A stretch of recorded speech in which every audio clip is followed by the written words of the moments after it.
All right, we'll try this once more. We're having a little problem getting the Instagram feed up this morning, so just making sure that everything is going here. We'll see. I'm not sure if Instagram's going through this morning, so we might have to.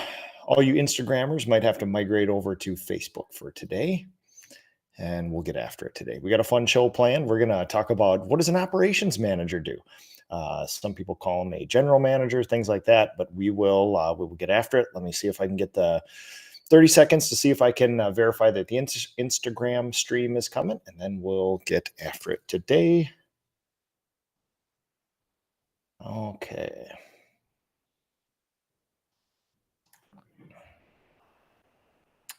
All right.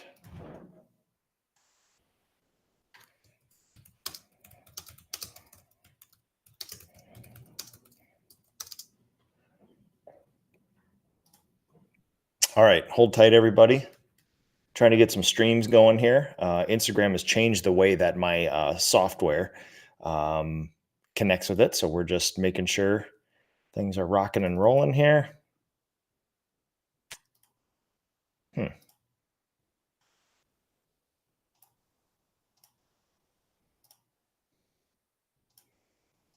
All right. Come on, Instagram. Come on, Instagram. Give me a couple minutes here, guys. Do, do, do, do, do.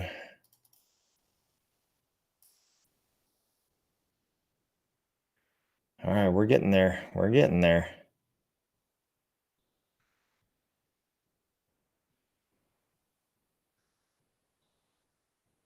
Okay.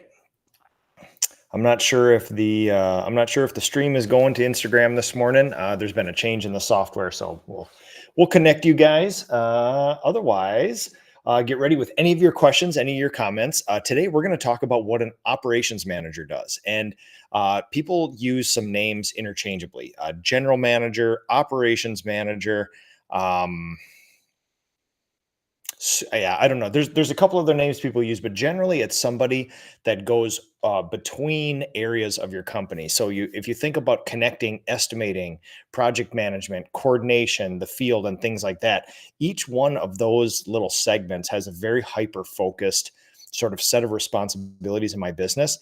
And sometimes they can focus solely on those and not necessarily see the connective tissue or the things, the efficiencies that can happen between the different silos, the different areas of the company. So somebody has to stand over the top of them. And I'm going to show you what I do. This is a role I've been working on for a couple years, refining it. Like, what are the KPIs? What are the tasks? What are the responsibilities? What is a win? What is a loss? And all those other things. So we're going to be working on that later today. But first, what you're seeing down here on my screen is a tab on the PCA's website, the Painting Contractors Association. They're updating it weekly as events come live. We have three events, really, if you want to include Expo, that have been announced. We have PCA and Espanol in Anaheim, September 12th and 13th. And we have the Residential Painting Conference here in October 24th through 25th. And there is a very special surprise coming with that particular event. We've not finalized it, but we firmed it up during the last board of directors meeting this last week, and then we are going to rock and roll. It is something that is going to be a unique, once in a lifetime experience, and it involves something very near and dear to me in my home little area here. So you guys are not going to want to miss one of those things too. Now, Women in Paint, Hispanic Leadership Conference, Commercial Craftspersonship, and Expo. Expo has its own tab, and that's been announced. Women in Paint does have a location and time that'll be updated shortly. The Leadership Conference for Spanish speakers, that's going to be updated. Commercial, I think we have a location and dates. We just haven't published it yet. We just want to make sure everything that's good. And then, of course, craftspersonship is coming as well too. So I would urge you guys to go to these in-person events. When we query our thousands of members and the industry out there, what we find is that people love these in-person events. It allows them to sort of be around your peers, break down those barriers of competition, and just make you a better person, right? And you make these lifelong friends. Everywhere where we go in this industry, we meet such inspiring people that are doing different things, and we can get so siloed and just so sequestered from everything else we do. It's really good, important to get out there, meet people who can challenge your point of views. It's a wonderful thing. So I would urge you guys, go to some in-person events this year, especially Expo. All right. So let's see here. What else? We got some other events going on. The Gathering of Minnesota Painters, the flagship group in the country, July 25th. That's coming up real quick. We're having a social in Chanhassen, Minnesota. You're going to want to be there for that. My wilderness retreat, August. That thing is plumb full. This is the largest group we've ever had. That's 13 through 16 August. Let's see. We have Tom Reber's Mile High Summit, 19 September. I will be there. SoCal, SurfPrep, Master's Class with Christian Manhard, Moose Painting, 27 September. That's a big boy. You don't want to miss that one. Women in Paint, 8 to 10 October, Hollywood Beach, Florida. That's going to be really cool. Residential conference, like I said, 24th to 25th October. Gathering of Minnesota Painters, Sherwin-Williams, Graco's Master's Class. That's kind of my homecoming Master's Class every year. That's going to be 6 December here at the Graco World Headquarters. And of course, PCA Expo, February 3rd through 7th. Colorado Springs. So Oscar Milan, good morning. Good to see you, sir. And of course, I've paused a little bit of my travel for the summer. This week was one of my last professional travels for a while. Want to lean into family and business, operations manager. But other than that, we are planning a pretty robust fall and winter schedule for master's classes around the country. And then 2025 is going to be a big travel year for me and some friends in the industry. So let's get out there, let's connect, and let's have some fun. So all right, I will get rid of this. And let's go to this. So, operations manager. Operations manager is a very important part of a company, right? So you're probably doing this already and don't even know it. If you are a solopreneur, if you're a single owner operator, if you're doing all the work and doing all the business, you're actually doing this job. You're also doing the job of an estimator, a project manager, a office coordinator, a marketer, all that other kind of stuff. Probably even bookkeeper and things like that too, training and all that. So what it becomes very important, like when you're a single owner operator in a company, you can just keep stuff. You can keep track of stuff in your head. Things are intuition. There's not a lot of written down. There's not processes. There's not all this other stuff. So what think about the operations manager is I'm actually going to pull up my Give me 1 second. I got one additional graphic here that I want to show you guys. Okay, so what you can see here too is the org chart of my company. So we basically have like me down at the bottom. I'm cut off a little bit. It's a pretty big document, but basically that's proprietor / operations manager. And it sort of looks over the project managers, the office coordination, and the estimating. Our full-time painters here, our seasonal painters here, our sub crews, and then all the actions that happen after that. So kind of what, you can see all the connective tissue here in my company. So typically like this is what happens with a flow through something in my company. So something comes in as a lead source and it goes to coordination. Either they come in through the phone call or they go through my website and it shows up as an email. And then we have some software that connects some data, some talking back and forth. But my coordinator susses them out, checks out the leads, gives them over to my estimators. They go on their calendar. Then there's some more software that talks there. And then once this job is sold, it goes to production and then back to coordination actually to do bookkeeping, job costing, and all that other stuff. So all these little connective tissues here, most of these things I show this because all these little bits and pieces, how they touch and they talk to each other, there's almost none of that is in the job descriptions of an office coordinator, an estimator, or a project manager. There's a little bit of that in there, but these things won't just happen. Even if you have a very, very rigorous job description and KPIs for a project manager, for an estimator, for a coordinator, there's a lot of intuition and there's a lot of humanistic things you have to connect, the connective tissue between all these things. And honestly, it's where a lot of efficiency comes from. It's where you eliminate a lot of friction in the business. So think about a work order that wasn't quite filled out right. Now the painters are asking questions of the project managers. The project managers have to go back to the estimators to get clarification on what's being painted, what color. And the operations manager stands back and looks over this and say, well, we're having some friction over here with the painters about designating accent walls. So let's go all the way back to estimation and let's see what the process is. Let's coach them up on a new process and then feed it back through project management, see how they react into the painters. That's naturally not going to happen. A painter is not going to go to an estimator and say, here's what I'm seeing. Here's, I think, what we can improve on. Let's test out some systems. That's not their job description. Somebody has to do that stuff. So Oscar Milan, man, does it make a difference having my first project manager? Brought myself some time to lead and grow the business. Absolutely. So the first time I hired a project manager, which would be under an operations manager, I got back about 70% of my week. Project management in my company is connecting the client, connecting the labor, and then the paint, and doing that in the most efficient, happy way possible. So that is a ton of work to do well, especially on a world-class level. So let's talk a little bit more about the operations manager, right?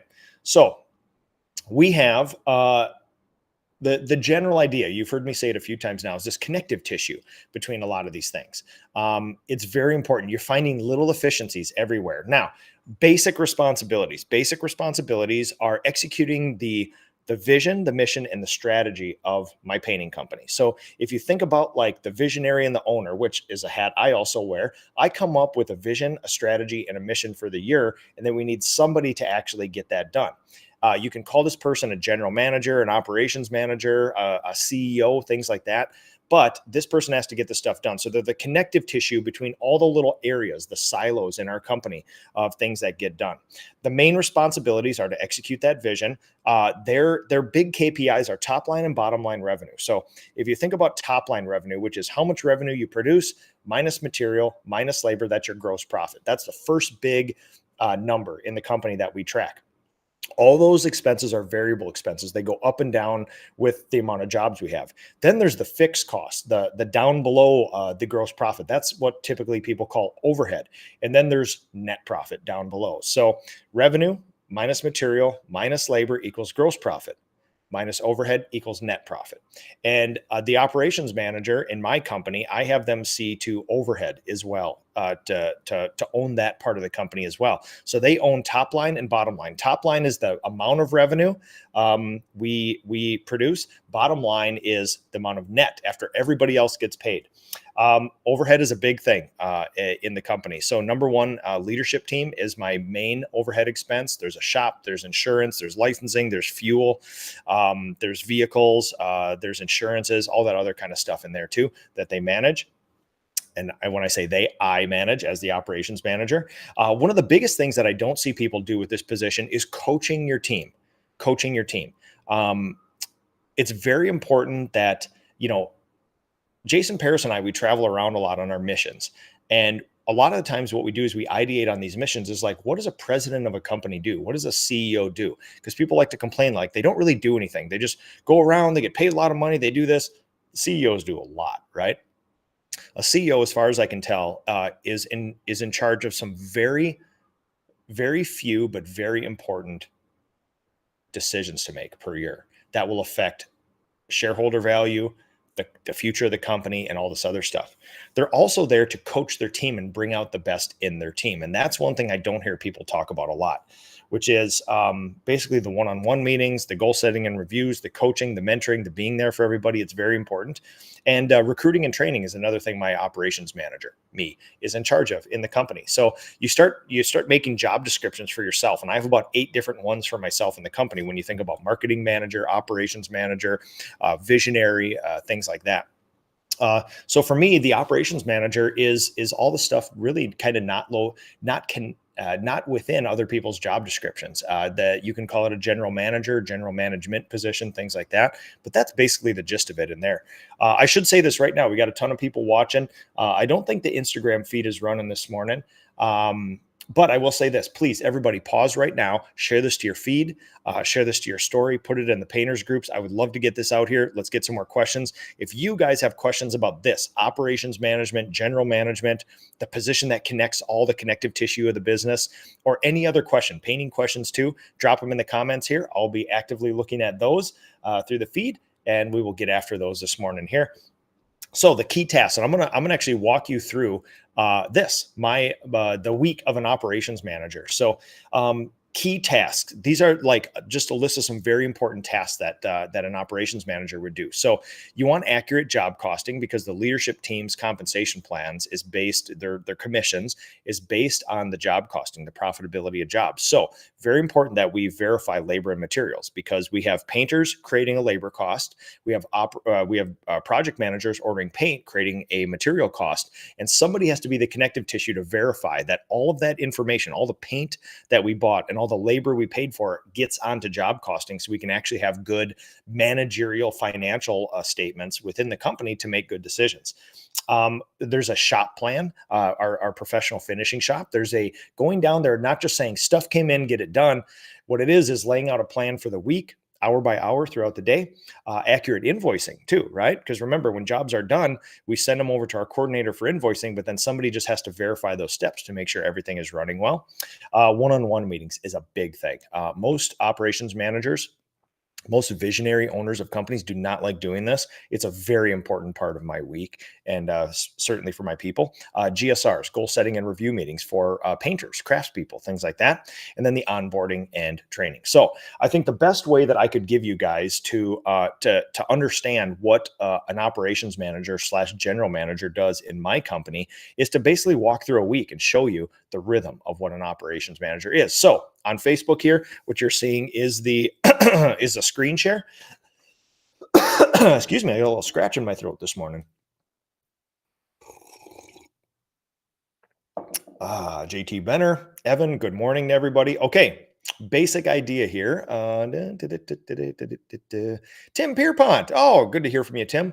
Did a new set of challenges surface when you brought on a project manager? So yes, the biggest thing that surfaces, and I want to be very clear.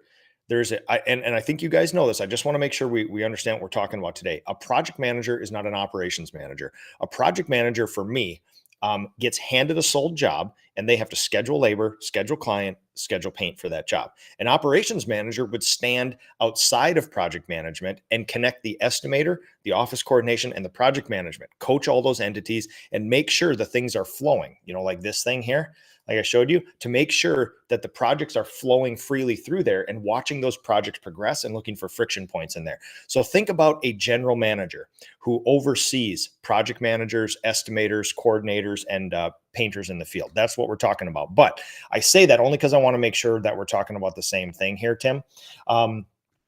Here's the deal. Most of us are project managers and estimators. And then when we hire that position out, the immediate thing you're going to find is that you do a lot of this based on intuition. You do this based on a rhythm you've created. You're going to find out that you just do a bunch of things and know to do a bunch of things that don't get done without you writing it down, holding people accountable to it, teaching them how to do it, supporting them in the process, and checking in that they do it. So that is the biggest meta sort of potential friction point that can come up when you hire a big position out like that. Like you can say, well, hey, here's how you order paint, or here's how you create the schedule every day. But there's so much nuance to these roles, which is when you would send an email to a client as a project manager, you may mention a few things or use a type of wording that they may not naturally do, right? There's an empathetic way to send an email to be firm about the schedule, but also build in a little strategic vagary about saying, well, we can't guarantee this day, but our goal is to be there that day. And there are a whole bunch of little friction points that can come up for somebody who hasn't done it as long as you. So really what I find that is the friction is in the little minutia, the stuff that sometimes is so minute that you can't even write it down in an SOP. Like, how do you tell the client what day we're going to be there? There's a set of stock emails and a set of wordings and a way to give the client surety, but not lock you in so that if somebody is sick, then you don't show up, you're all of a sudden making an angry client. So Tim, those are the sort of things there. The actual ordering paint, making a schedule, things, setting up a work order are very clinical, are very straightforward, teachable. And there's like a thing you can look at. It's a lot of the, on a Monday morning, typically in most companies that work 5 days a week, Monday and Friday, almost everybody who's going to call out sick calls out on a Monday or a Friday. Almost nobody calls out on a Wednesday, right? So what we'll walk into is at 7 a.m., the entire leadership team is in the office. 2 to 3 painters have called in sick on a Monday morning. And now we have to contact those clients because literally the client, it's 7:06 and the client's waiting for a painter at their house, and having conversations like that about, hey, sorry, nobody's here. We're already late. There's a sickness. And then just maintaining the trust of the client through those sort of things. So Tim, that's what I find is all those little like weird humanistic nuances. So, all right, I'm going to walk you guys through a week of what an operations manager looks like in my company. So very important. We work a 4-day work week. So it's a hardcore 4-day rhythm. And I like block scheduling. I like I like a standard operating procedure, but not so standard operating procedure-ish that you lock yourself in and it doesn't leave time for ideation and listening and talking to other humans. So there's a couple times of the day where I do a very set amount of things, no deviation. You got to lead with a firm hand. There's so many distractions. It starts off 7 a.m. We're in the shop in our office every Monday morning. At 7:05, without fail, me and the two project managers go down into the finishing shop and we inventory everything in the shop. We give a status update on it, and then we plan out the day for whoever's in the shop of, if we have 4 projects, what are we going to do with each one of these projects? In what order? What are the non-negotiables we need to get done today? We coach people up. We answer any questions, and then we just put a hand in and then go back upstairs. The next thing we do is called TSV, time station verification. So what we do is we take our timekeeping app, we run a report for the last day, and we look at everybody's hours for the day. And what you'll find us doing is this. So this is our schedule. Let's go back this way here.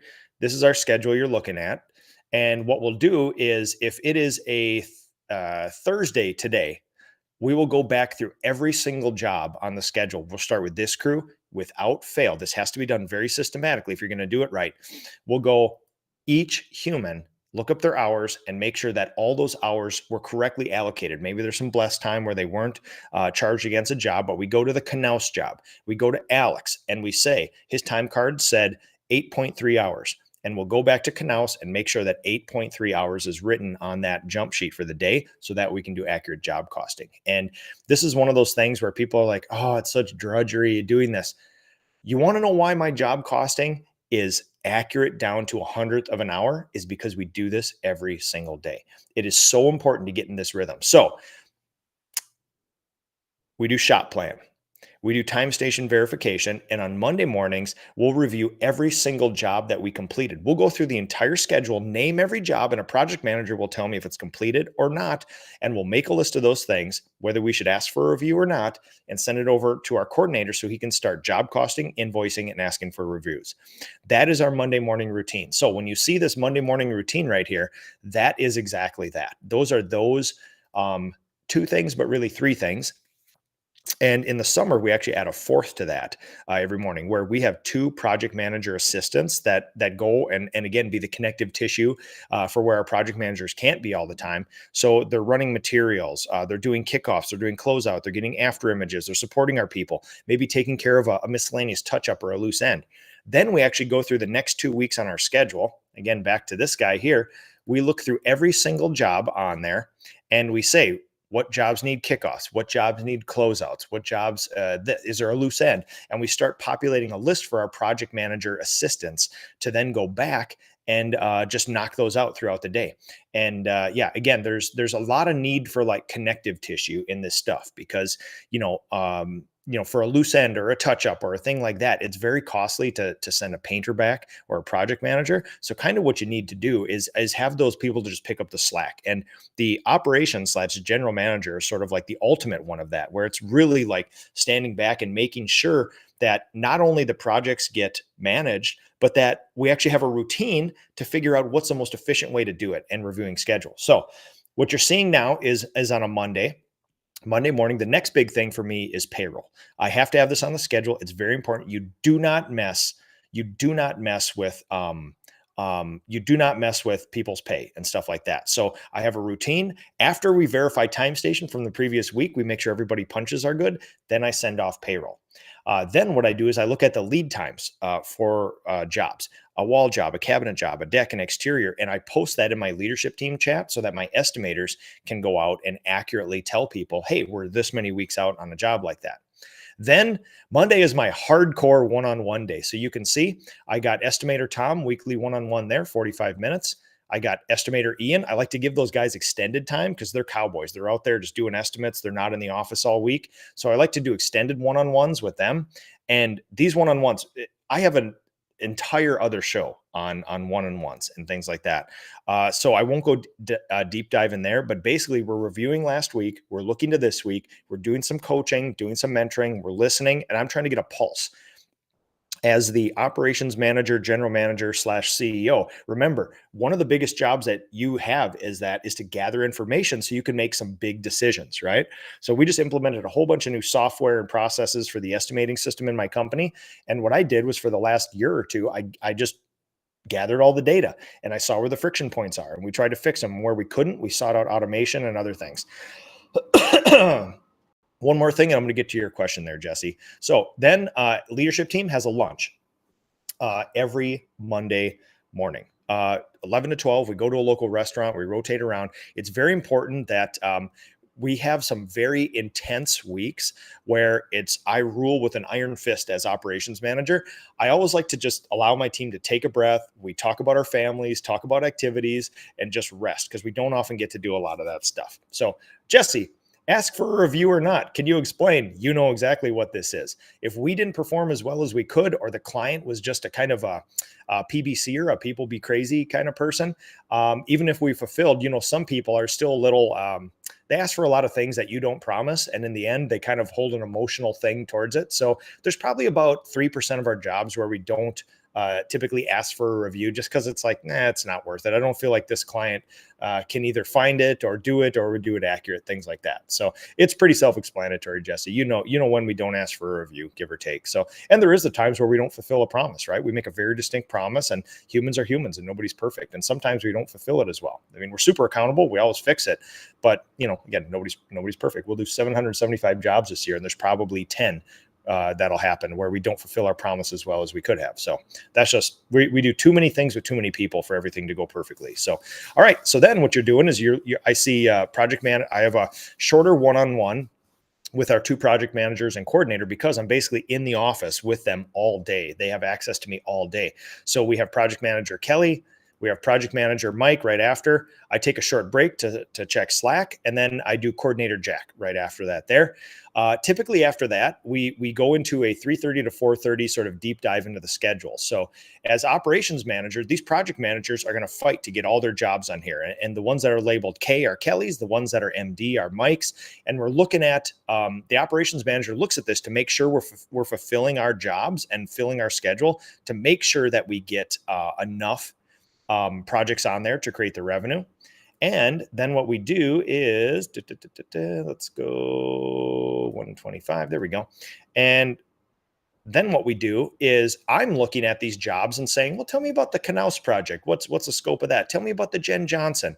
Tell me about the Hebrink, things like that. And they'll tell me, and I'll say, well, okay, actually, we might do better with shifting those around to different crews. We might say, oh my God, well, we have some 2 rain days, a Monday and a Wednesday coming up. Why don't we shift these around here? So again, the role of an operations manager is to stand back and say, listen, project managers, you're in charge of getting them on here, but you may not be looking at what the other project managers do. You may not be deep diving into the weather. Let's take a step back and say, is this the highest and best use, the most efficient schedule we can have? Or should we move these tiles around? And that's my job, to look at this and say, oh, actually, you know what?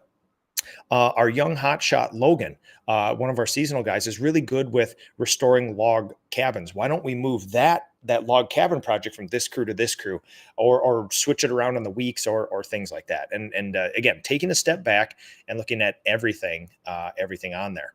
And then typically I'm just there for a lot of questions. And what you see here are 2 distinct sort of like blocks in my day. The first block is get clear, which is I have tasks that I need to do, my to-do list, and I will tackle those in the morning. I typically leave this open for meetings, except for my own people on Monday. I just want to complete tasks. I want to lock in. I want to get the operations manager things done that nobody else can help with, right? And in the afternoon, I basically have support the team, which is now that our leadership lunch is done on a Monday, I'm back in the office and I can either schedule appointments with potential clients. with vendors and things like that. But really, I want to station myself so that when questions come up, I can answer it for the team. And then we have some specific tasks each morning. But basically, my rhythm is, morning routine, get clear, get your tasks done. So you go out through the day with a clear head, and then you get there and you support the team in the afternoon. And that rhythm is important because my project managers typically do their site visits, kickoff closeouts, and other things in the morning. So really, when they go off after our morning routine, they typically go off to some job sites. And then I sit there alone in the office, maybe with coordinator Jack, and get a bunch of tasks done. And then in the afternoon, everybody comes back, and then I'm kind of locked in for the team. It's been really, really good rhythm. On a Tuesday, I have a specific task. I put a specific task after the morning routine to check some things off during the week. By Tuesday, all of our job costing and invoicing is done from the week previous, and I verify it and then work with our coordinator, Jack, to send all that out. And of course, we have our schedule powwow in the afternoon. On a Wednesday, we'll do same morning routine, and then I'll do a company update. So let's see, where is my Slack? I'll show you guys actually what we got going on here. So this would be a company update right here. So I give one update for the week. You can see here that we have our yacht cruise coming up as a company. So I have a link to RSVP. I have a general note about holidays off coming up so people can plan. Let's see, link and information to our yacht cruise. I always put our next happy hour on here, and I announced our company kickoff meeting for Q3. And then I have some notes down here, and I always make sure that I update people on some, HR stuff, whether it be like, hey, we've modified our policy on punching in and punching out, or drive time where you punch in and punch out. And also I give my people a little praise here. I call out people who have done really well or things that are going well. And just some general idea about, hey, end of the quarter's coming up, get as many hours as you can, things like that. But that's typically what that weekly update looks like. And then afternoon is the same. And then on Thursday, typically I kind of like get all my tasks done. So Thursday becomes the most free day on there, where we go through the same morning routine. I do my tasks, I support my team, we do schedule, and typically we like to like off ramp really smoothly till the end of the weekend. Now, my company works a 4-day work week. So that's basically that. The painting company wraps up. There's typically a couple crews, 2 to 4 crews who either work overtime or have a Friday schedule project to do. And they're out there, and we just basically brief them like, hey, listen, your project managers and stuff aren't going to be there. I'll be watching Slack for any potential, injuries or critical questions, or, taking care of the people. But really, we have our people kind of just out there doing their thing Friday. And that's when I lock into, I send some crew appreciation. Typically, I'll send some praise to people. I have some goals for saving for certain projects and investments in the future. So I'll lock in and start doing all of that. There's a couple bills that aren't automatically taken out. So on a Friday morning when I'm working from home, I'll make sure all those bills get paid. And then I usually lock in for a little bit of marketing. And I do my marketing routine, my 13 kind of step process. I'll just knock it out one by one by one by one and get that going. I'll typically be, if people want me as guests on a podcast or things like that, I'll typically do that on a Friday. And then I typically try to call or quits about noon. But Friday is kind of like a fun work day for me where I get to kind of do that stuff. So let's see. Joe Elmer's got a question. Hey, Nick, do you have any videos on your Google Sheet used for scheduling? So here's the deal, man. There is not an app I found for this. Honestly, this is just a G Sheet, and this is all very, very intuitive, which is each one of these colored blocks here is a crew. This here is, you can see this column. That is the van number that they use. That is their crew van. And we have the crew leader up top and apprentices there. And we basically have days of the week: Monday, Tuesday, Wednesday, Thursday, and Friday. We have the name of the job that they're on and which project manager has it. And then basically every crew has its own line. You can see up here, these are our main company W-2 crews. We have our seasonal crews down here. We have our project manager assistants, and then we have all of our subcontracting and trade partner crews down below. So, Joe, I wish I could. I do have a video on this. You can look up Ask a Painter Live scheduling, but honestly, there's no tricks to this. One of the most important things that an operations manager does is take a sniff test at the schedule each week. talking through every job, looking for efficiencies, making sure that, when people just schedule jobs and get stuff done, that you're looking back and taking a holistic view at the whole thing and saying, is this the best use of our people? Is this the best use of our time? All those sort of things. So it's very important for somebody to look for efficiencies within the schedule like that. And honestly, there is no hack to this.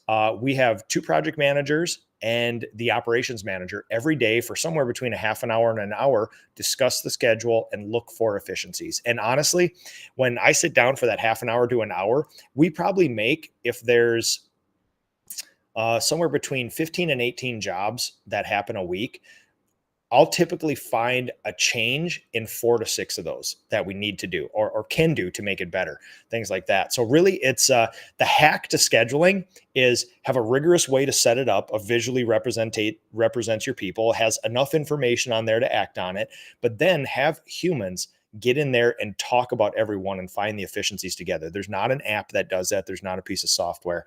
It's humans.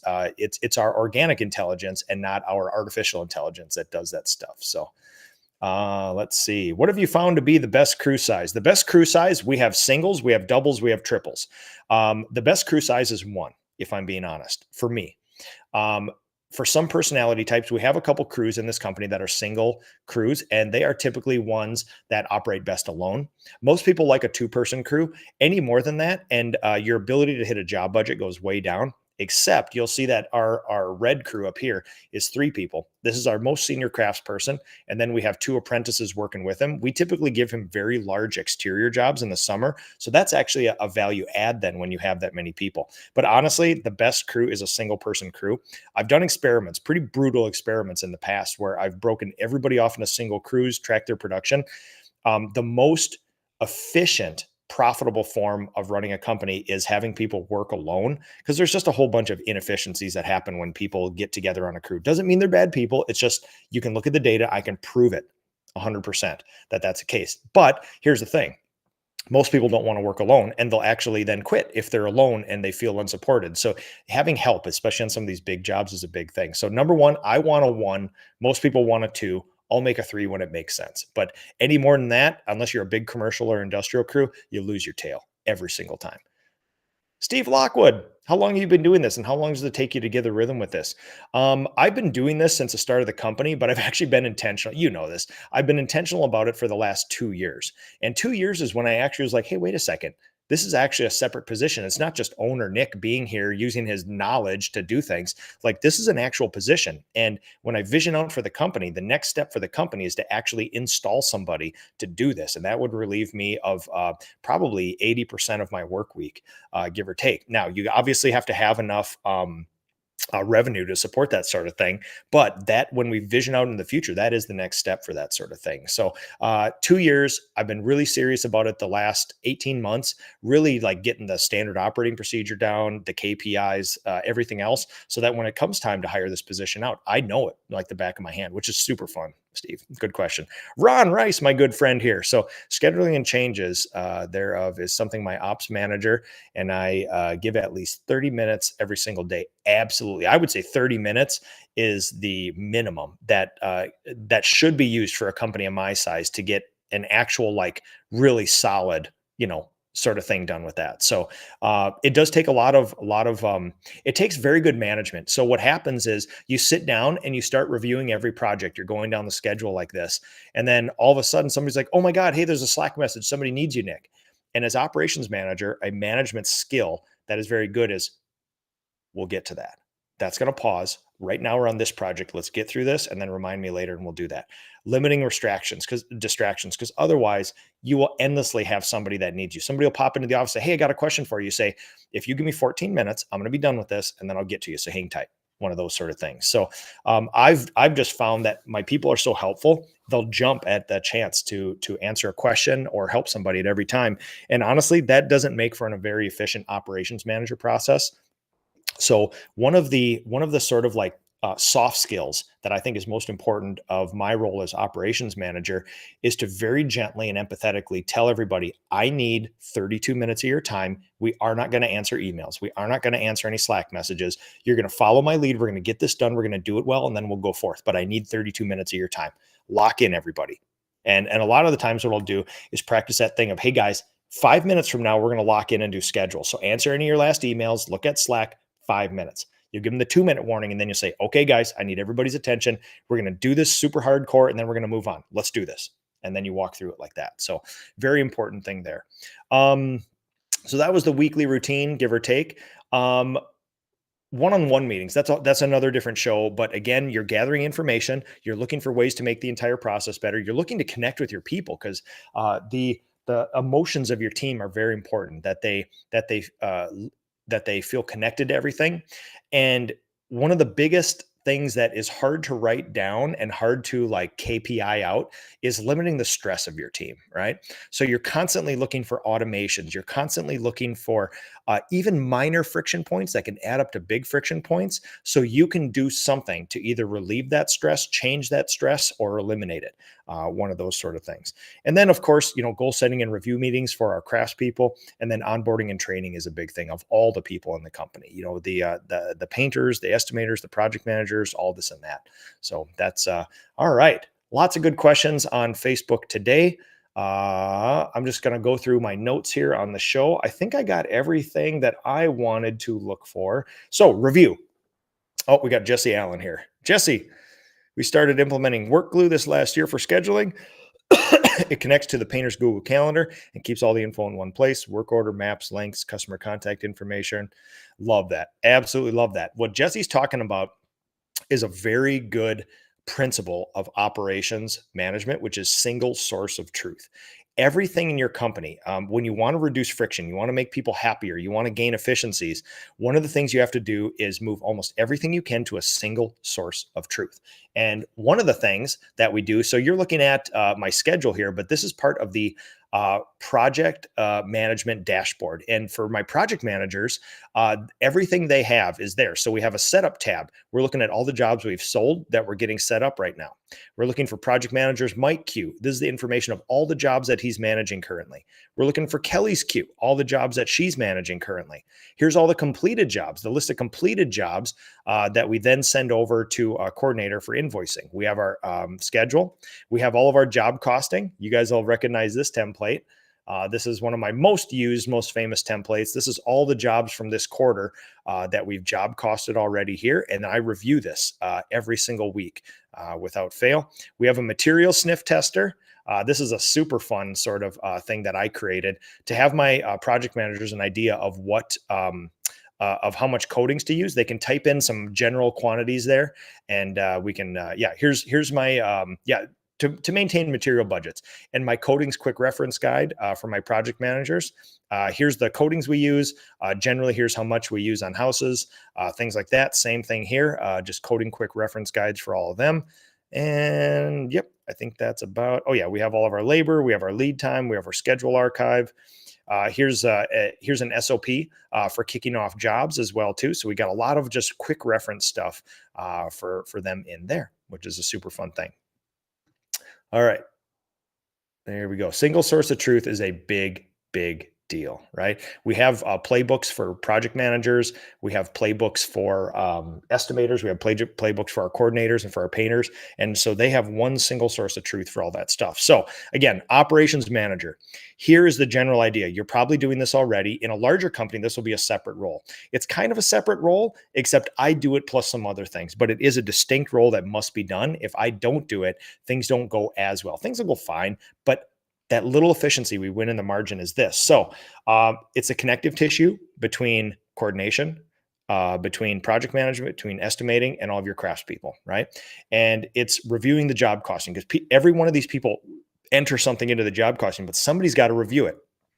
People enter things into the invoice. Somebody's got to review it just to look back and make sure that everything's all working together, looking at the things, everything's connecting, planning out the day, the finishing shop, looking at the schedule, supporting our people, looking at the weather, crew absences, things like that, shifting people around to make it well.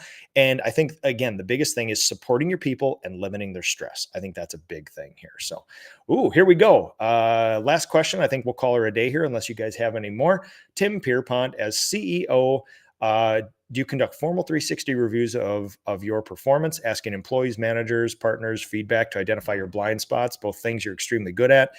So honestly, I used to do this, and if I'm being honest right now, I didn't get very much good feedback. So typically, what I find when you go to like an entry level employee, a technician, a craftsperson, and have them rate you, they'll typically say things like, "I would like to be paid more," or "I would like a different vehicle," or "Could I use this different brush?"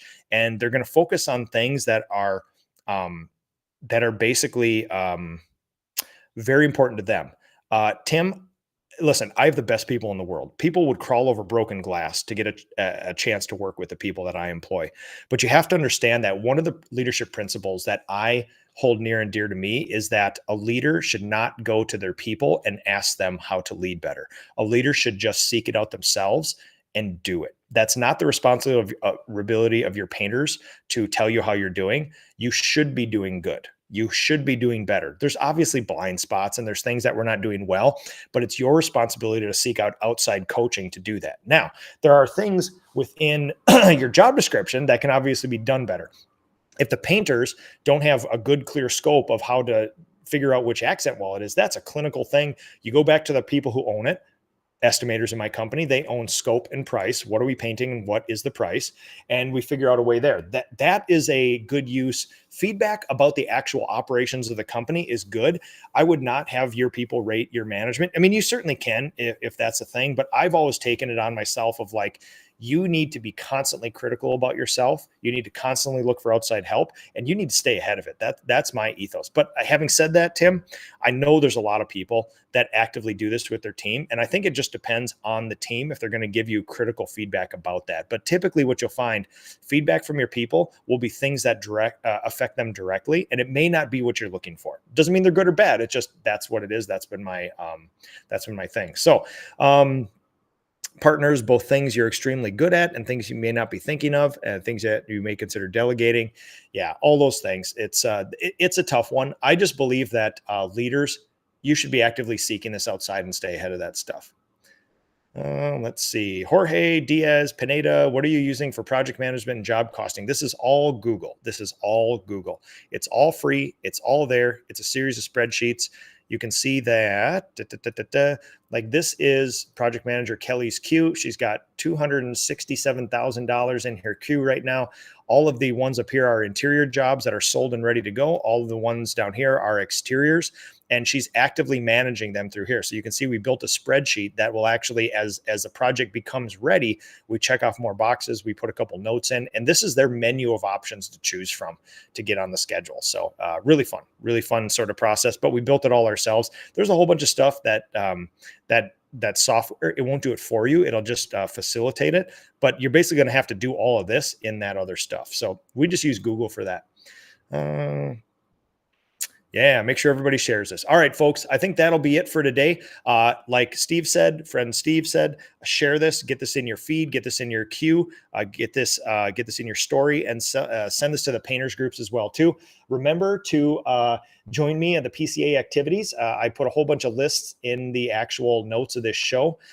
It's a great thing. Go to the PCA's website, check out the event thing, and let's get out there and let's do good work together. And if you guys have any other questions about operations management, general management, being a CEO of a company like this, drop them in the comments here. I'll be following, but otherwise it's going to be a sunny, awesome weekend, and I'm going to get out there on the farm, folks. So thank you for spending some Saturday morning with me. Appreciate you guys, and we will see you next week.